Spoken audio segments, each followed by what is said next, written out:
Tripura Info News Update. ভোটে দাঁড়িয়ে মিথ্যা এফিডেভিট দেওয়ার অভিযোগে মন্ত্রী টিঙ্কু রায়ের বিরুদ্ধে দায়ের মামলার গতকাল কৈলাসহর সিজেম আদালতে শুনানি অনুষ্ঠিত হয়েছে। বিষয়টি জানিয়ে বিধানসভার কংগ্রেস পরিষদীয় দলনেতা তথা বিধায়ক বীরজিৎ সিনহা আজ সকালে সংবাদ মাধ্যমের মুখোমুখি হন। যে বিজেপির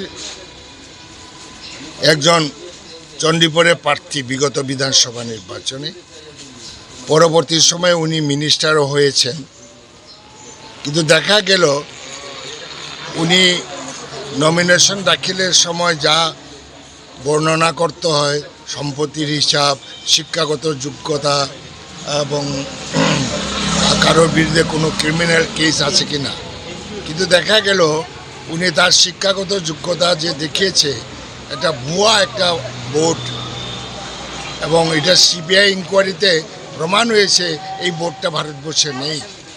নাম্বার 2, আগরতলাতে প্রতিবাদী কলমের অফিস গিয়ে জ্বালাইছিল, আক্রমণ করছিল ওর নেতৃত্বে, তখন বিজেপির সেক্রেটারি ছিল।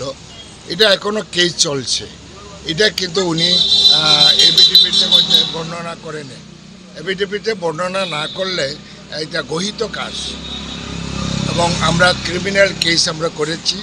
এবং কালকে সিজিএম ছিলেন না, ওনার ইনচার্জ একজন ম্যাডাম ছিলেন, ওইখানে আমাদের যা কেস করেছিল চন্দ্রশেখর সিনহা এবং অ্যাডভোকেট নরসিংহ দাস সঙ্গ কয়েকজন অ্যাডভোকেট সেখানে হিয়ারিং নিয়েছে, এবং ইনচার্জ যিনি সিজিএম উনি বলছে সব রেকর্ড করে তো।